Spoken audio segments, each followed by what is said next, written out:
Queria compartilhar com vocês um texto que está lá em Efésios. Eu gosto demais da carta de Efésios. Semana passada a gente falou de Efésios capítulo 2.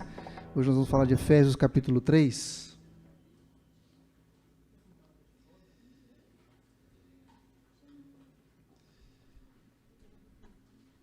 Na carta de Efésios capítulo 3, Paulo está falando aos Efésios e encorajando os Efésios. No começo do capítulo 2, e um pouquinho antes no começo do capítulo 3, ele fala sobre ele ser prisioneiro de Jesus por causa daquela igreja, por causa do evangelho de Jesus, né?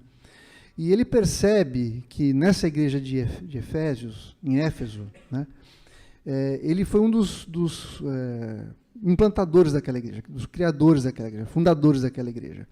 Se a gente olhar lá em Atos capítulo 19, a gente vai ver que Paulo pregou e ensinou a igreja de Efésios durante 2 anos. O texto diz que ele ia todos os dias na escola de Triano ensinar aquele povo, aqueles discípulos, né? Então era uma igreja que ele amava, que ele tinha cuidado. Mas porque ele estava preso, ele ficou preocupado da igreja de Efésios ficar abalada emocionalmente, ficar desanimada pela condição que ele estava. Já pensou se aquela pessoa em quem você se espelha, né, está preso, passando por dificuldades? Você fala assim, poxa, se com ele está assim, comigo como é que vai ser? Então Paulo escreve para eles, tentando trazer para eles ânimo, fortalecendo a fé deles, né? No versículo 13 do capítulo 3, diz assim: portanto, vos peço que não desfaleçais nas minhas tribulações por vós, pois nisso está a vossa glória. E aí ele começa a fazer uma oração, né, a Deus, pedindo em favor dos Efésios. E aí eu queria ver com vocês e pensar um pouquinho a respeito dessa oração. Pensa comigo, se você fosse orar por alguém, tentando encorajar essa pessoa, se você estivesse preso e a sua prisão fosse o motivo deles estarem desanimados, como é que talvez fosse a nossa oração? Hoje, como é que a gente oraria? O mais normal talvez fosse assim, a gente orar alguma coisa do tipo: Senhor, manifesta o teu poder e me tira dessa cadeia, e mostra o teu poder para esse povo, mostra para eles que eles estão orando e Deus vai responder a sua oração, fortalece eles na fé, não deixa eles ficarem com medo, muda a minha situação, me tira daqui para eles verem o poder do Senhor. Não é? Não seria assim que a gente talvez orasse a Deus, pedindo para Deus fazer alguma coisa na nossa circunstância? Mas o interessante é que Paulo não faz nada disso. A oração dele tem a ver muito mais com outras coisas que a gente vai ver no texto do que alguma coisa na mudança do seu ambiente físico. E eu creio que a gente pode aprender demais com essa oração de Paulo. Por isso eu queria ler com vocês, a partir do verso 14, diz assim: por esta causa, eu, Paulo, me ponho de joelhos diante do Pai, de quem toma o nome toda a família, tanto no céu como na terra, para que, segundo a riqueza da sua glória, vos conceda que sejais fortalecidos com poder, mediante o Espírito no homem interior. E aí eu queria analisar esse versículo com vocês um pouquinho. A primeira coisa que ele fala é que ele pede que, segundo a riqueza da glória, da sua glória, da glória de Deus, vos conceda que sejais fortalecidos em poder. Essa palavra poder, eu fui olhar, várias vezes a palavra poder é traduzida como milagres.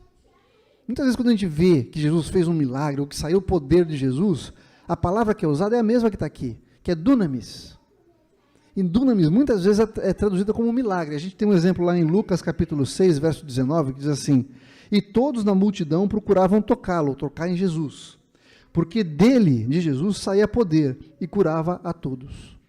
É a mesma palavra. O poder que sai dali, o poder de cura, o poder de milagres, é o mesmo poder que Paulo está pedindo para que transforme e fortaleça o coração dos Efésios.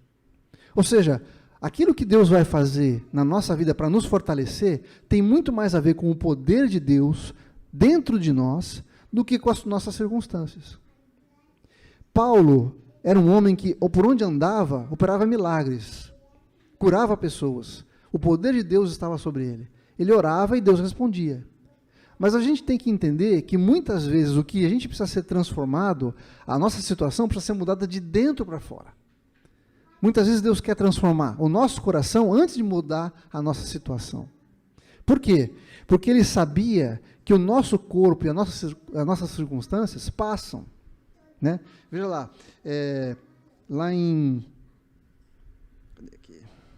2 Coríntios 4,16 diz assim: por isso não desanimamos, pelo contrário, mesmo que o nosso homem exterior se corrompa, o nosso homem interior se renova dia após dia. As nossas circunstâncias vão levar cada um de nós, cada dia a gente está mais perto da morte, tá certo, gente? Eu não quero ser pessimista aqui, não, mas não tem muita opção, né? Eu brinco com o meu sogro, que ele fala assim: é duro ficar velho, viu? É muito difícil ficar velho. E eu falo para ele assim: senhor lindo, é melhor ficar velho do que morrer jovem, não é isso? A opção para não ficar velho é morrer jovem. Quem quer morrer jovem? Ninguém quer morrer jovem, né? Mas a verdade é que o nosso corpo está se degradando, né? Então, mesmo que o Senhor nos cure hoje, mais cedo ou mais tarde, a nossa vida vai ser ceifada, porque faz parte da vida. A nossa vida é assim. A gente foi criado dessa maneira. Então, o que precisa acontecer conosco para que a gente viva uma vida plena? Não é a gente ter sempre as nossas circunstâncias em ordem, tudo bem, mas é o nosso coração estar bem. E por isso, Paulo, então, ora a Deus, pedindo pelos filipenses, dizendo assim, vamos lá de novo. Por essa causa me ponho de joelhos diante do Pai, de quem toma o nome toda a família, tanto no céu como na terra, para que, segundo a riqueza da sua glória, vos conceda que sejais fortalecidos em poder. E a gente já viu que o poder aqui é o poder de fazer milagres. É um poder que a gente não está acostumado, é o que faz o impossível, aquilo que ninguém pode fazer. É esse tipo de poder que Paulo está pedindo para a nossa vida, né? Mediante o seu Espírito. Ou seja, o que vai acontecer em nós é através do poder de Deus, aquele poder miraculoso que faz maravilhas, através do Espírito Santo de Deus. Não são as circunstâncias que vão mudar, é o nosso coração que é transformado. E ele termina dizendo assim: pelo seu Espírito no homem interior, ou seja, no nosso coração. É o nosso coração que precisa ser transformado. Deus precisa fazer algo no nosso coração para que a gente possa viver a nossa vida independente das circunstâncias. Talvez aqui Paulo esteja lembrando lá do Salmo 1. Quer ver? Vamos ler um pedacinho do Salmo 1? Diz assim, Salmo 1, versículo 1 em diante, diz assim: bem-aventurado o homem que não anda segundo o conselho dos ímpios, não se detém no caminho dos pecadores, nem se assenta na roda dos escarnecedores. Antes o seu prazer está na lei do Senhor, na sua lei medita de dia e de noite. O que acontece com quem é assim? Ele é como árvore plantada junto à corrente das águas. No devido tempo dá o seu fruto, cuja folhagem não murcha. Tudo o que ele faz será bem sucedido. O homem que obedece a Deus, que medita na sua palavra dia e noite, é como uma árvore plantada junto a ribeiros de águas. O que isso quer dizer? Quer dizer que ele não depende da chuva. Quer dizer que ele não depende das circunstâncias. As suas raízes estão profundas e buscam água lá nas correntes que estão por baixo da terra. De forma que a condição do tempo, a secura do dia a dia, não vão influenciar aquela árvore. Nós, como pessoas que são plantadas no Senhor, buscamos a nossa água não nas circunstâncias, não na chuva. A gente não depende do dia a dia, a gente depende do Senhor. E é isso que Paulo está falando.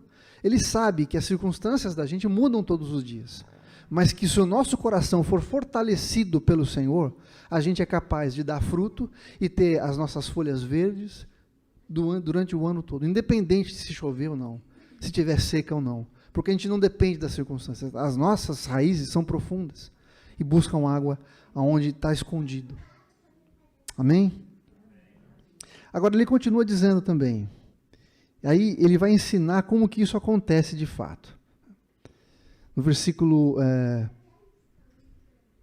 16 ele fala a respeito do homem interior, aí no 15 ele diz assim: e assim Cristo habite no vosso coração pela fé, estando vós arraigados e alicerçados em amor, a fim de poderes compreender com todos os santos qual é a largura, o comprimento, a altura e a profundidade, e conhecer o amor de Cristo, que excede todo entendimento, para que sejais tomados de toda a plenitude de Deus. Vamos por parte de novo? Vamos lá. Ele fala assim: para que habite Cristo no vosso coração pela fé, estando vós arraigados e alicerçados. Quando eu vi essas duas palavras, elas me pareceram muito parecidas, né? Você está enraigado e alicerçado. Qual que é a diferença dessas duas palavras? Vamos pensar um pouquinho? Quem está arraigado, ou seja, está firme no lugar, né? Você não consegue tirar uma árvore facilmente, porque as suas raízes estão profundas. Isso quer dizer o seguinte, que nada vai tirar a gente de onde a gente está. A gente permanece firme, a gente está firme no Senhor. Não importam as circunstâncias, não vão conseguir tirar a gente dali. A gente está guardado e seguro no Senhor.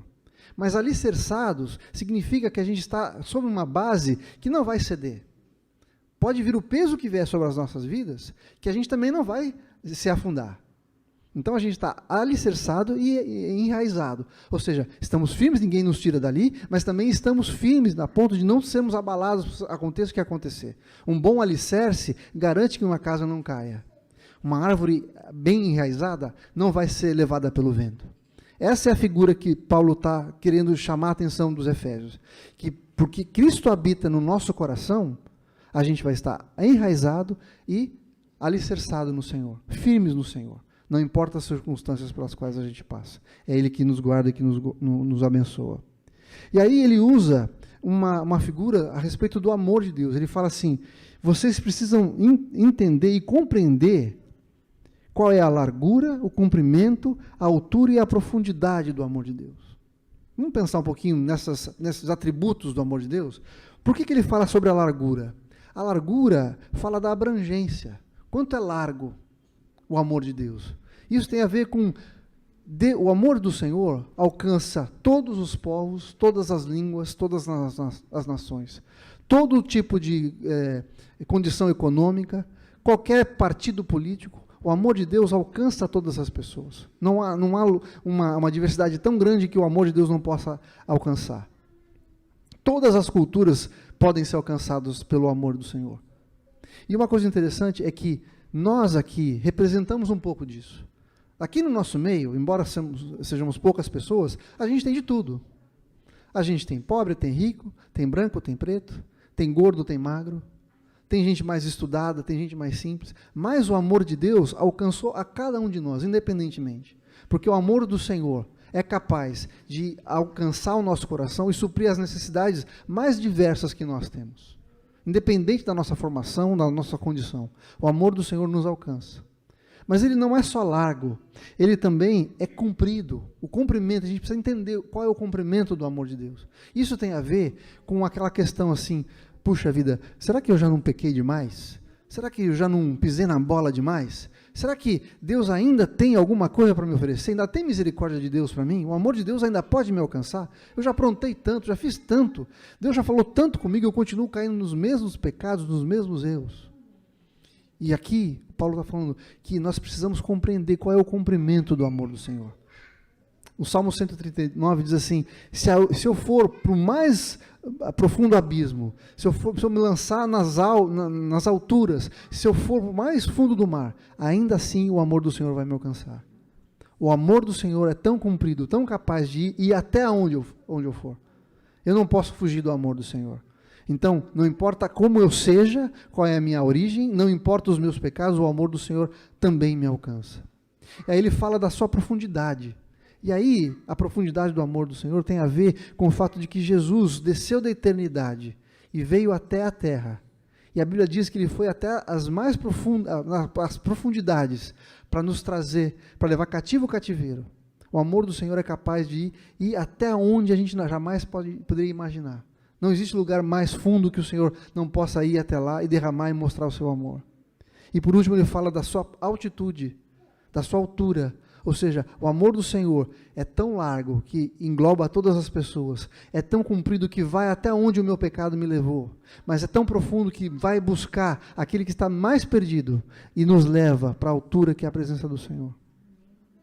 Gente, quando a gente entende a profundidade do amor do Senhor, isso muda a nossa vida. Isso faz com que as pessoas não precisem mais ficar preocupadas em estarem presas, por exemplo, que era o caso de Paulo. Paulo estava preso quando escreveu essa carta para os Efésios. E ele achava que essa condição de estar preso podia abalar a fé deles. E ao invés, como eu falei, de Paulo pedir para ele ser liberto, não, ele ora para que o coração daquele povo fosse fortalecido, que eles pudessem conhecer o amor de Deus, e conhecer o amor de Deus seria capaz de fortalecê-los, impedir que eles se tornassem fracos e tristes e abalados. conhecer o amor de Deus nos levanta. A gente não precisa ter um bom emprego, a gente não precisa estar sempre com boa saúde, não precisa ter sempre uma boa família.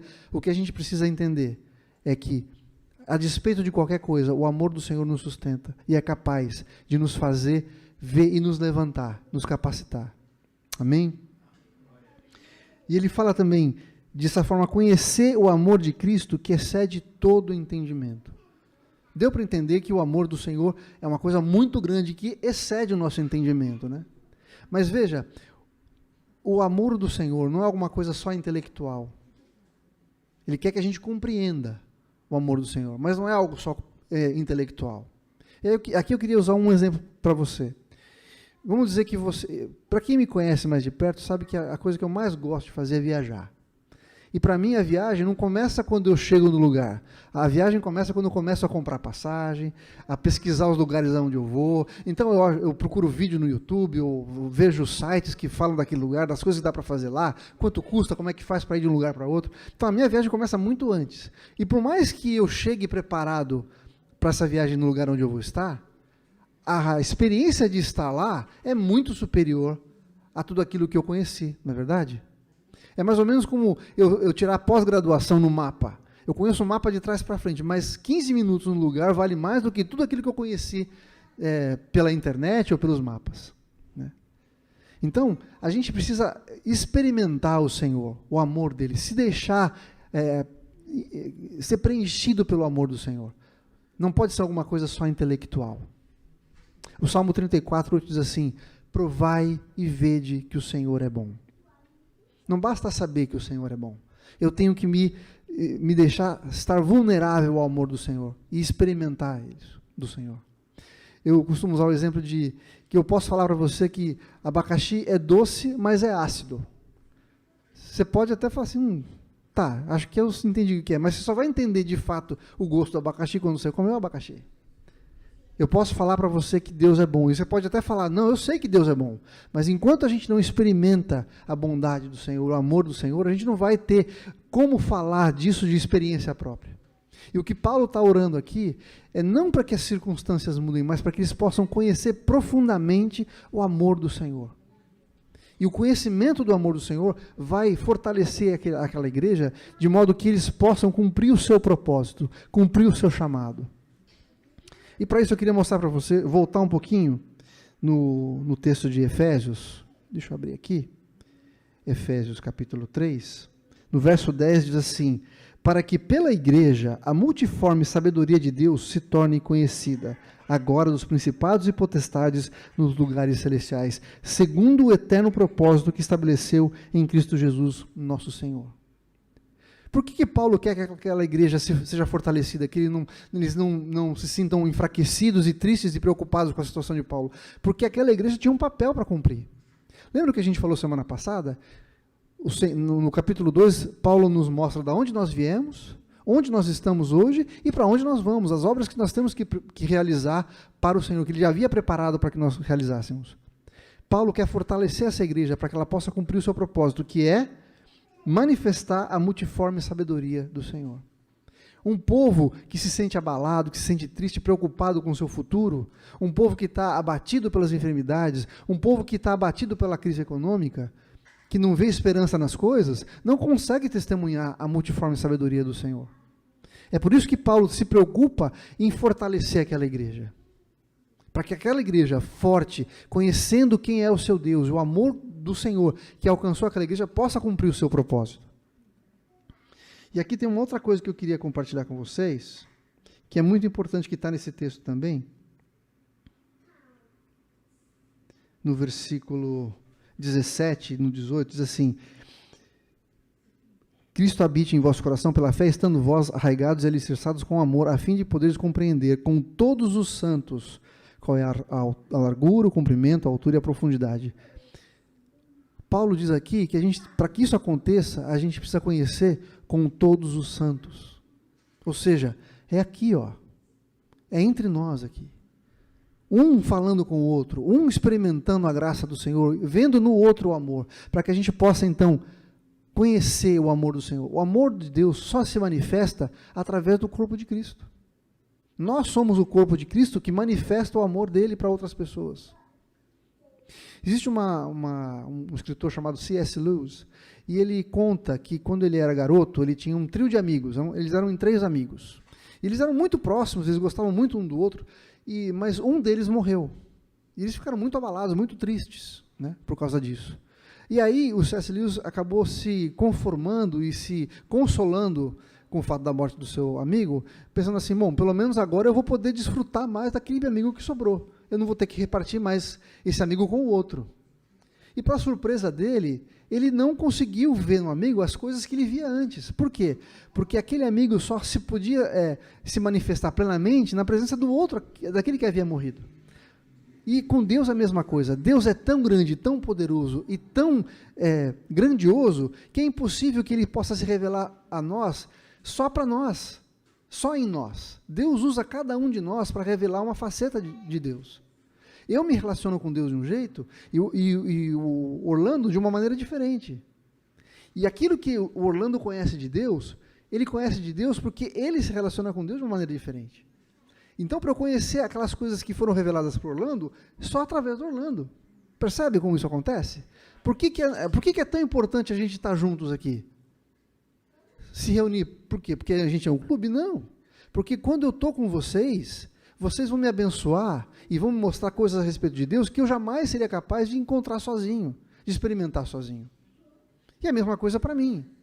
Vocês vão ver em mim algumas coisas de Deus que só foram reveladas a mim, que só eu consigo mostrar para vocês. Porque Deus é muito grande para se revelar plenamente para cada um de nós. Então, a revelação que Deus colocou em cada um de nós, quando a gente se ajunta, quando a gente está juntos, transforma em alguma coisa muito grande. Lembra que Jesus se encarnou, e o texto de João diz que ele é a glória de Deus. Né? Ele se revelou, Deus revelou em Jesus. Mas hoje nós somos o corpo de Cristo. O corpo de Jesus somos nós. Então, cada um de nós, cada parte de nós é responsável por mostrar alguma coisa da parte de Deus, para que todos nós possamos crescer e nos aproximar e ficarmos cada dia mais parecidos com Jesus. Por isso que é tão importante a gente estar juntos aqui. Porque eu vejo em vocês coisas que só vocês vão poder me abençoar. Vocês vão ver em mim coisas que só eu tenho para dar para vocês. Os dons não foram feitos para mim ou para você. Os dons foram feitos para a gente repartir entre nós. Aquilo que Deus colocou na minha vida é para abençoar vocês. E o que Deus colocou na vida de vocês é para abençoar todo o corpo. Por isso que a gente tem que estar juntos aqui. E quando isso acontece, a gente então experimenta a grandeza do amor de Deus. E isso nos fortalece. A gente não precisa ter tudo 100% na nossa vida, porque, aliás, nunca é tudo 100%, não é verdade? Todo dia a gente encontra dificuldades, lutas para vencer, mas quando a gente olha para o Senhor e vê o seu amor fortalecido no nosso coração, quando o nosso homem interior é fortalecido, ao contrário do homem exterior que se corrompe dia a dia, e o nosso homem interior se renova dia a dia, a gente então pode encarar as situações da vida de uma maneira positiva, sabendo que o Senhor nos ama. Não tem coisa mais importante do que essa, saber que o Senhor nos ama. Que eu não preciso me ralar para que Deus me aceite. Ele já nos aceitou. As minhas obras, a maneira como eu ajo com as pessoas, não é para conseguir algo de Deus, é porque Deus já me deu tudo o que eu precisava. Em gratidão àquilo que Ele fez na minha vida, eu posso alcançar as pessoas e manifestar o seu amor, e manifestar o poder do Senhor para as vidas das pessoas. Amém? E aí Paulo termina esse texto, essa oração, parece que ele fica tão cheio da presença do Senhor, que ele diz assim, ele termina dizendo assim, do versículo 20, diz assim, ora, aquele, ou seja, a Deus, né, que é poderoso para fazer infinitamente mais do que tudo que pedimos ou pensamos, conforme o seu poder que opera em nós, a Ele seja a glória na igreja, em Cristo Jesus, por todas as gerações, para todo o sempre. Amém. Eu amo como Paulo escreve, porque ele é tão exagerado, ele é tão redundante nas palavras, e isso cria uma imagem tão grande, tão poderosa daquilo que ele está falando. Veja só, ele fala assim, Deus é poderoso para fazer infinitamente mais do que tudo, do que pedimos ou pensamos. Tem algumas pessoas que a gente tem coragem de pedir as coisas, não tem? Você tem liberdade para você pedir alguma coisa para o seu marido, para o seu pai, né, para alguém próximo. Algumas coisas você pede, mas tem coisas que você só pensa, não é verdade? Você pensa em pedir, mas talvez fique constrangido em pedir alguma coisa, porque você não tem uma intimidade tão grande para pedir, ou seja, alguma coisa muito grande que você acha, não mereço.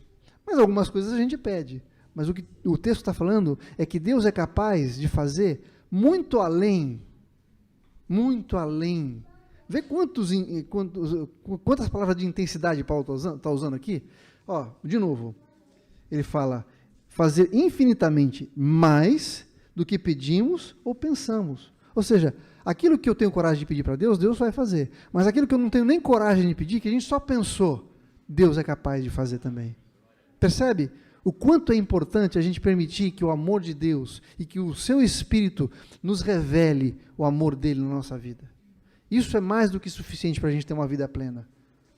Eu não preciso que as coisas estejam 100% na minha vida para ter uma vida feliz e plena.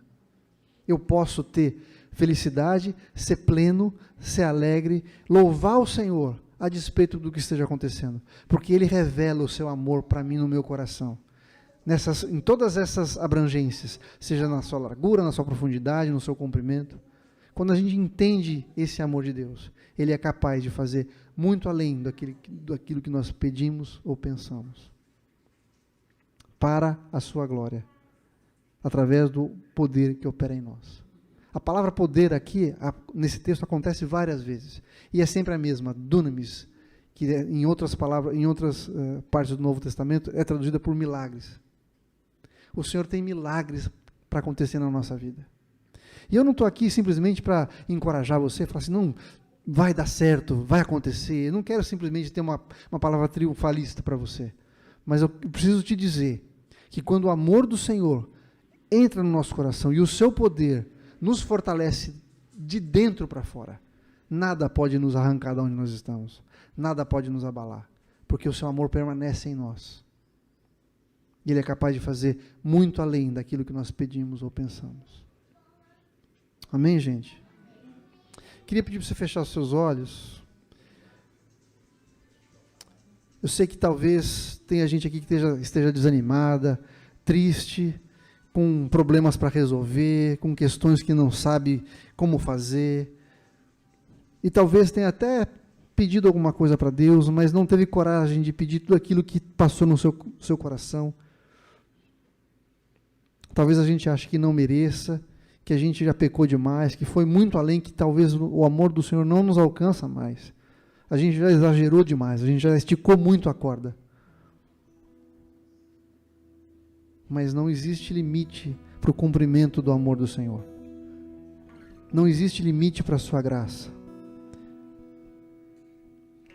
O Senhor pode transformar a nossa situação num piscar de olhos. Mas Ele quer muito mais do que isso. Ele quer transformar o nosso coração, para que a nossa vida não dependa das circunstâncias, para que a gente possa caminhar na direção do Senhor, olhando para Ele, experimentando o seu amor. O salmista falou, provai e vede que o Senhor é bom. Provai e vede que o Senhor é bom. Talvez você conheça o amor do Senhor de ouvir falar. Você até acredite que isso aconteça, que Ele ame algumas pessoas, mas talvez o amor do Senhor não faça sentido para você ainda. Agora é o momento de experimentar o amor do Senhor. Permitir que Ele encha o seu coração com o seu amor. A gente precisa se tornar vulneráveis. Fale com o Senhor agora. Diga para Ele. Na verdade, Ele conhece tudo que vai no nosso coração, mas é tão importante a gente reconhecer isso. E falar, Senhor, estou ouvindo o que o Neto está falando, mas isso não faz sentido para mim. Eu sei que o amor do Senhor alcançou tantas pessoas, mas eu ainda não experimentei esse amor na plenitude. Eu não sei o que é isso. Como é que o Senhor pode amar alguém como eu? Abre o teu coração para o Senhor, deixa Ele ministrar na sua vida.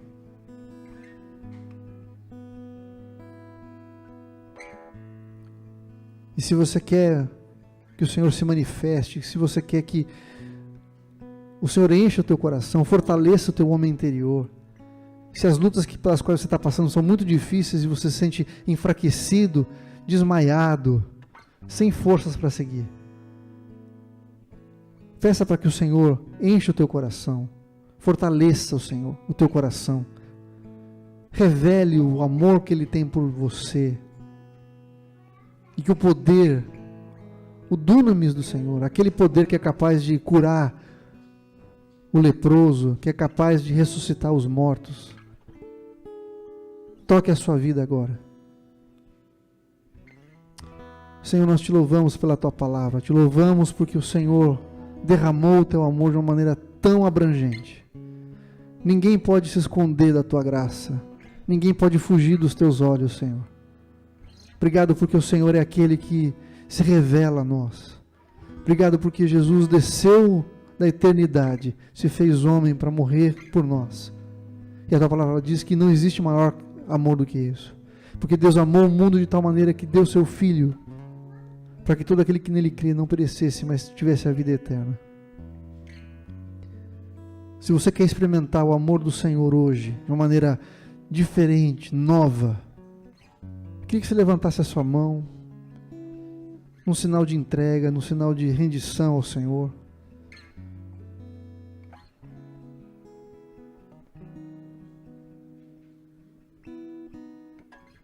Queria que você orasse assim comigo. Senhor, obrigado pelo teu amor. Obrigado porque não existe limite para o Senhor. Obrigado porque o Senhor pode transformar o meu coração antes de transformar a minha situação. Obrigado porque se o Senhor transformar o meu coração, a situação não importa. Porque eu vou estar fortalecido no Senhor. Senhor, eu quero experimentar o amor do Senhor, o amor transformador, o poder do Teu Espírito Santo, o poder que opera milagres, o poder que transforma, o poder que levanta os mortos. Faz isso, toca na minha vida, Senhor, em nome de Jesus. Muito obrigado, Senhor, porque o Senhor está falando comigo. E eu quero experimentar o novo do Senhor. Em nome de Jesus. Amém. Senhor, eu oro pelos meus irmãos, todos aqui. Muito obrigado, Senhor, porque a Tua palavra é viva e eficaz. Não é pelo que eu falo, mas é pelo que o Teu Espírito vai continuar falando e se manifestando na vida dos meus irmãos. Edificando, Senhor, os meus irmãos. Dando esperança, trazendo um novo coração, uma nova esperança, uma nova alegria, Senhor. Fortalece, Senhor. Tira as escamas dos olhos, para que todos nós possamos ver que o Senhor está conosco em todo o tempo, que estamos firmados, alicerçados e enraizados no Senhor. Em nome de Jesus, Pai, nós te adoramos, rendemos o nosso louvor, a nossa adoração, a nossa gratidão por tudo que o Senhor tem feito no nosso meio, para a glória do Teu nome, Senhor, em nome de Jesus. Amém.